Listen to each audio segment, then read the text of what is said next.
All right, here we are, Simpson Wealth Planning, episode 3, hanging out here. It is Christmas time, and we are going to just chat today. We're going to be chatting about life. We're going to be chatting about people. We're going to be chatting about money. We're going to be chatting about family. Mr. Lamar Simpson, my name is John Robert Quinn, the guy who builds talk shows coast to coast, creator of JRQ TV. So let's just chat. It's Christmas time, brother. It is. Yeah, first of all, Merry Christmas to everybody Merry out Christmas! there. It's you and your family as well. Absolutely. So it's been a good year, and we look forward to more going forward here. So That actually already leads me into a segue, because it has been a good year. yes, it has. It's been a good year for your company. It's been a very good year for my company. Why is this? So the question is sustainability, and how do we actually react to our environments around us, right? Okay. If you decide that you're going to be successful, regardless of whether that's in becoming retired and running a business, whatever it is that you set out to do, if you decide that thing is going to happen, it will happen. You just have to plan that thing out. We had to use Zoom a little bit. We had to use phones a little bit. We had to kind of get out of the way of some of the things that are happening in some cases. Financial services is referred to as as an essential business, so I'm allowed to meet with people, and if I'm taking my precautions and things like that. And if clients are saying, hey, I don't feel comfortable coming in and seeing you in person, we'll do Zoom. We'll do a phone call. We'll send things by mail if we have to. It's becoming adaptable and giving your client what they're looking for at that point in time, doing what makes them comfortable. When we can adapt, we can not only survive, we thrive. But we also understand the reason why our businesses are doing well. I don't know your financial education, but I know that you are a financial expert, okay? Sure.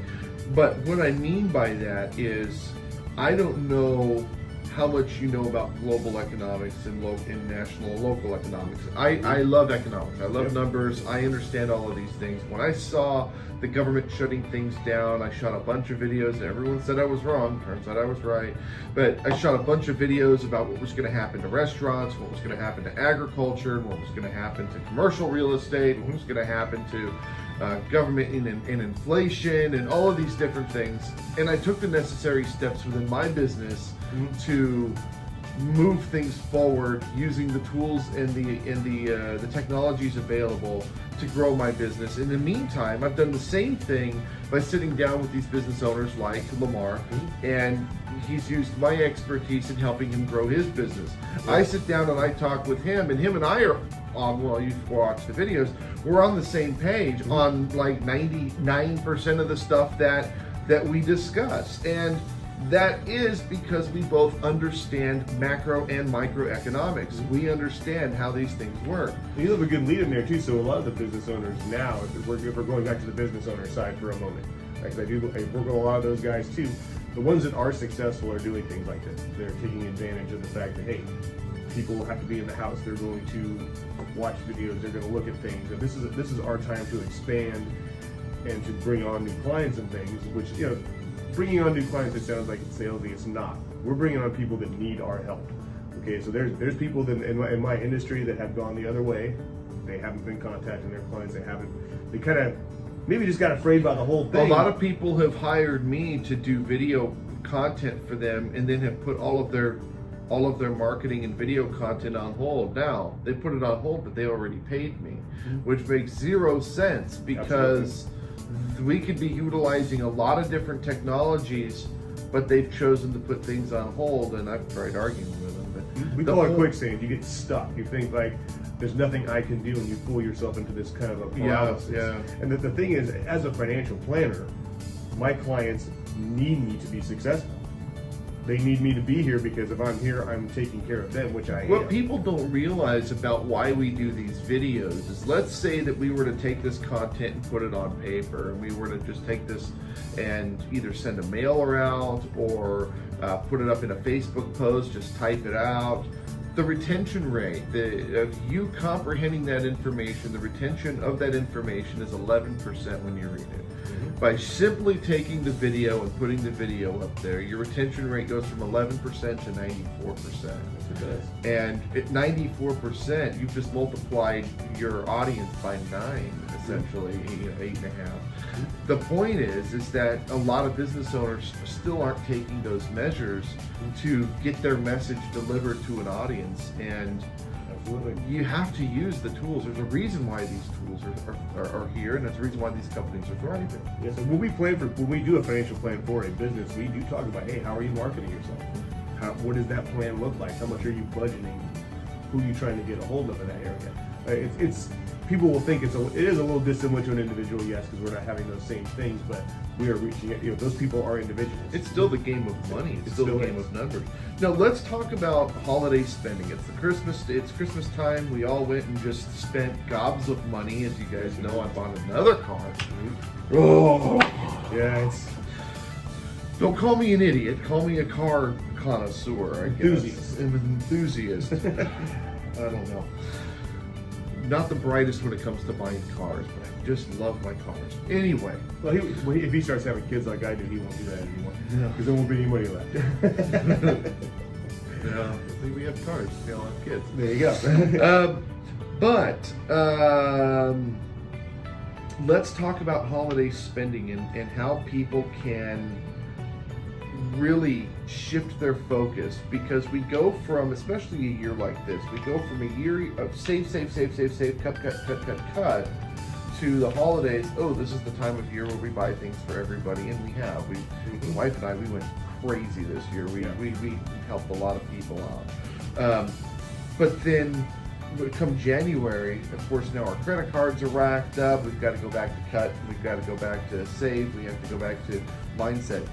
How should people be handling their finances around Christmas? How should they be handling their money leading up to Christmas? And then, of course, after Christmas, because it's the same cycle every year for some people. It's the better question in that series is, how do we gear up for that, right? How do we do it so where it isn't a big shock at the end of the year? So what we usually do is we have our budget or our spending plan. We go throughout the year, and then when special occasions come up, like a birthday, like Christmas, those sort of things, we just, oh gosh, this is so much different than what we spend. All of a sudden we're spending on credit cards, all of a sudden we're spending on interest, and it's wrecking our financial picture. What we like to do is say, hey, we know we're gonna have Christmas. Like, I guarantee you, on December 26th, there's gonna be a Christmas next year, hopefully, God willing, right? Well, if we're all still here, right? Why not start then planning? Not what you're gonna get, because things change, but how much did I spend this year? I spent $1,000 on Christmas. Okay, then I know if I put about $100 away a month. I spent more than that. But I think a lot of us did. I'm just trying to be like, people are like, oh wow. So let's say that the $25,000 you spent, if you could put 2,000, so let's call it an even 2,000. Let's say you spent 2,000 on Christmas. If you put a couple $100 away every month, you have a Christmas fund. You don't touch it. You have the discipline. Those are the kind of things we do. We build for, hey, we want a vacation in November. We want Christmas in December. We have, Johnny's birthday in April. We want to do a lot for him then. Say it's a big milestone birthday. We have, the kids and I do, and my wife do Taekwondo.